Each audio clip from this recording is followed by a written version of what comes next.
نساء اور مائدہ ایک باب ہے، اس کے بعد ہے انعام۔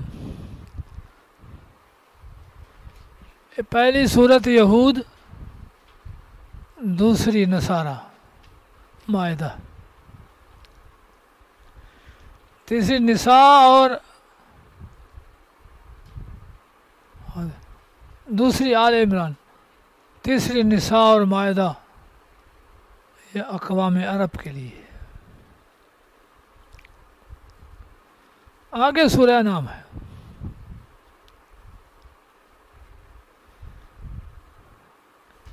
اس کے مخاطب مجوس ہیں۔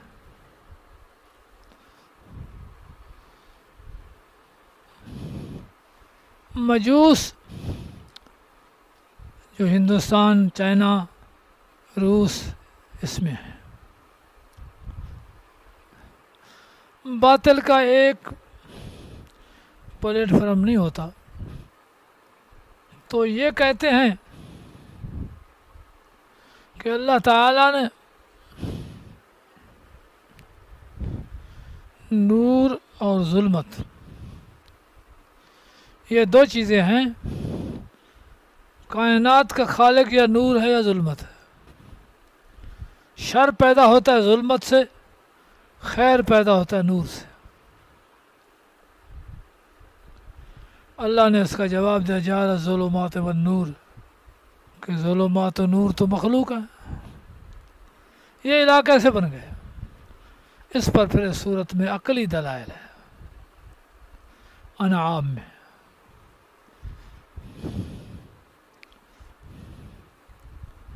کہ خالق کائنات نہ ظلمت ہے نہ نور ہے، بلکہ ایک ذات ہے جو ظلمت اور خالق نور کے خالق ہے۔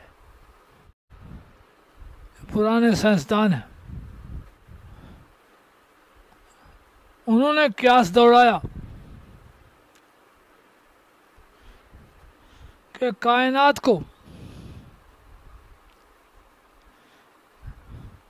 ایک ذات نے پیدا کیا، ایک علت ہے کائنات، لیکن اس کے اپنے اختیار میں نہیں ہے۔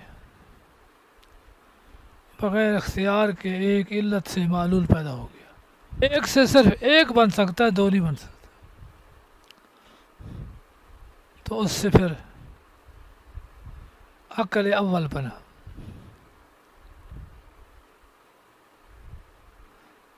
پھر عقل اول سے عقل ثانی اور فلک اول، اس میں دو جہتیں ہو گئی، ایک حادث ایک واجب، تو دو بنائے گا، عقل اول اور فلک۔ 9 آسمان بن گئے، 10 عقول بن گئے، پھر کائنات بنی ہے۔ لیکن بغیر اختیار کے، بغیر کن کے، عقل اول دوم سوم بنے ہیں۔ تو یہ سارے قیاس ہیں، بڑے ہیں۔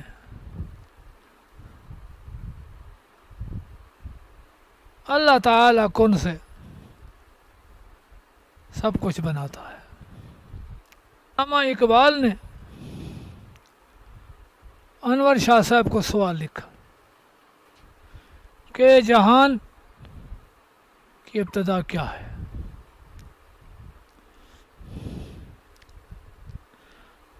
اگر جہان مادہ سے ہے، حیولہ سے ہے، تو مادہ کس سے ہے؟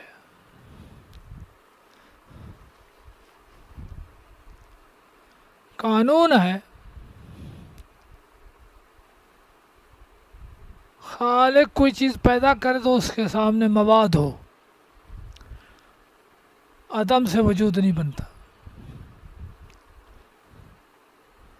تو اس کے لیے مادہ ہی مواد ہے، مادہ کو بھی قدیم اور اللہ کو بھی قدیم۔ یہ علامہ اقبال نے سوال لکھا۔ انور شاہ صاحب نے فرمایا کہ عمل میں غیر میں عمل ہو تو وہاں مادہ چاہیے، بغیر مادے کے عمل نہیں ہو سکتا۔ اپنے صفات میں مادے کی ضرورت نہیں ہے۔ میں ہاتھ ہلا رہا ہوں بغیر کسی مادے کے، دیکھ رہا ہوں کوئی مادے کی ضرورت نہیں ہے۔ تو اللہ تعالیٰ کی تجلی سے کائنات بنی ہے، تجلی اس کی اپنی ذاتی صفت ہے، کسی حی اللہ مادی کی ضرورت ہے۔ بڑا قائل ہوا، بڑا اس کا اشکال تھا، لیکن مٹ گیا کہ کائنات اللہ تعالیٰ کی تجلی سے، اور پھر تجلی جب آگے آئی، ظہور ہوا اس کا، تو پھر باقی چیزیں بنتی گئی۔ تو اس لیے خالق ایک ہے،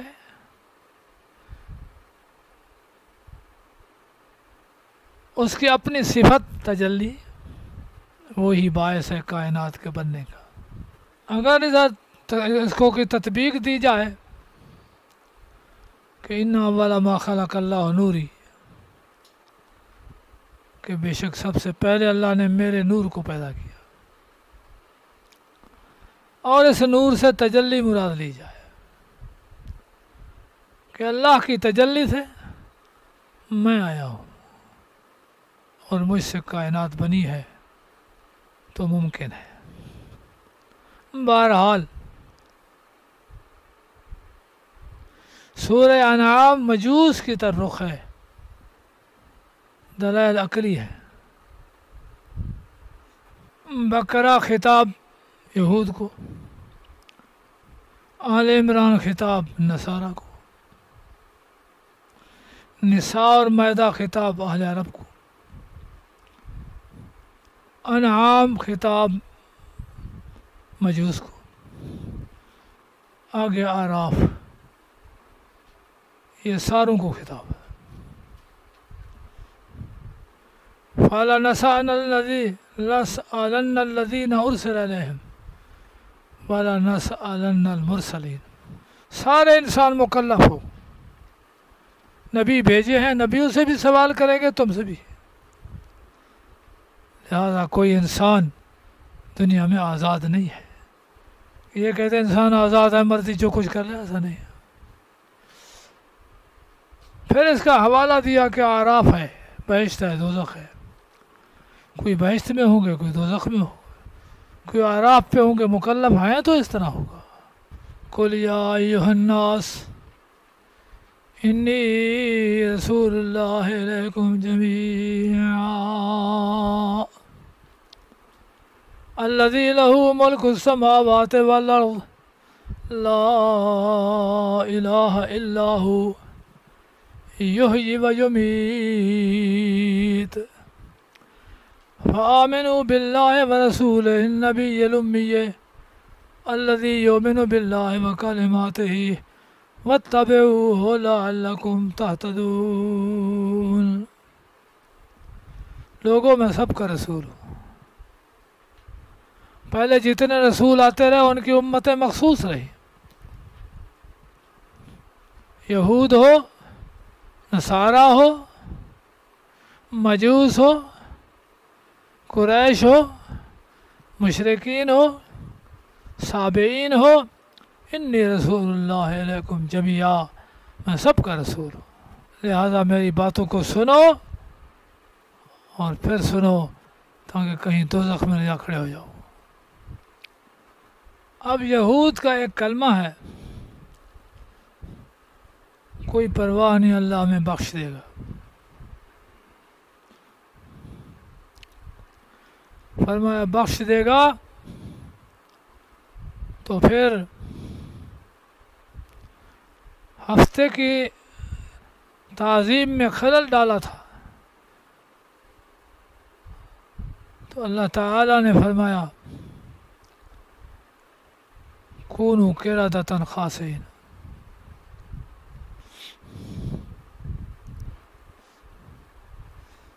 اگر تم مکلف نہیں ہو تو بندر کیوں بنے؟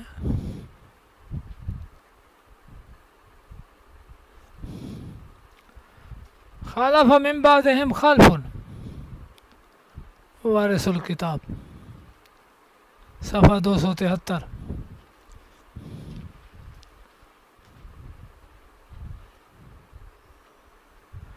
ان نیک لوگوں کے بعد یہ نااہل آئے، دین کو بیچتے ہیں اور کہتے ہیں سیغفر لنا، خدا معاف کر دے گا۔ اگر اور ان کے پاس آ جائے تو وہ لینے کو تیار ہے۔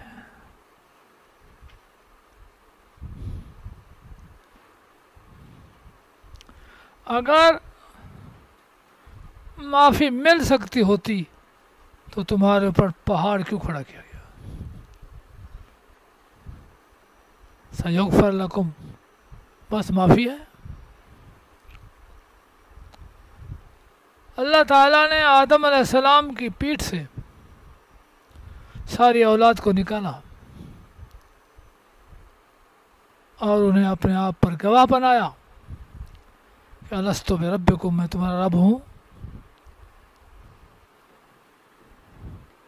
قالوا بلا، تسلیم کیا کہ تو واقعی رب ہے۔ جب معاہدہ کر چکے ہو تو پھر کیسے کہتے ہو یغفر لنا؟ ان کا ایک بزرگ تھا بلعم ابن باعورہ، مستجاب الدعوات تھا۔ موسیٰ علیہ السلام اور آپ کی جماعت اس راستے سے گزری تو وہاں ایک بادشاہ تھا، اس نے اس کو بلایا کہ موسیٰ آ رہا ہے، اگر میری طرف متوجہ ہوا تو مجھے فنا کر دے گا۔ اس نے کہا نبی ہے، بد دعا نہیں لگے گی۔ لالچ دے دی، لالچ میں آ کر اس نے بد دعا کر دی، زبان کتے کی طرح باہر نکل آئی، سارا دن ہانپتا تھا، ساری بزرگی سلب ہو گئی۔ اگر تم کہتے ہو کہ ہمیں بخش دیا جائے گا تو پھر اس کو کیوں نہیں بخشا؟ قرآن پڑھو، قرآن سنو، پڑھنے کے وقت چپ رہو، نہ بہت اونچا نہ بہت نیچا، درمیانے۔ باقی مسئلہ فاتحہ خلف الامام انشاءاللہ۔ یہ سارے خطاب مکمل ہوئے، اب جہاد ہے۔ پہلی امتوں میں مال غنیمت حرام تھا تاکہ لڑائی نہ ہو، اس امت میں مال غنیمت حلال ہوا، اس کا قانون آ گیا کہ اللہ تعالیٰ نے خود فتح دی ہے، تم نے فتح نہیں کیا، لہذا اس کے حکم پر مال غنیمت تقسیم ہوگا۔ قبائل کے ساتھ معاہدے تھے، ان کا ذکر سورہ توبہ میں ہے۔ یہ باب الجہاد 2 صورتوں میں ختم ہوتا ہے۔ اس کے بعد قرآن کا دوسرا حصہ آیات تکوینیہ۔ تکوین میں عقاب ثواب کا تعلق نہیں، اللہ کی حکمت کا تعلق ہے۔ سورہ ہود ذکر کی، سورہ یونس ذکر کی، قوموں کی تباہی کا ذکر کیا، ہجرت کے حوالے سے حضرت یوسف علیہ السلام کی تکوین بتائی۔ انشاءاللہ زندگی ملاقات ہے۔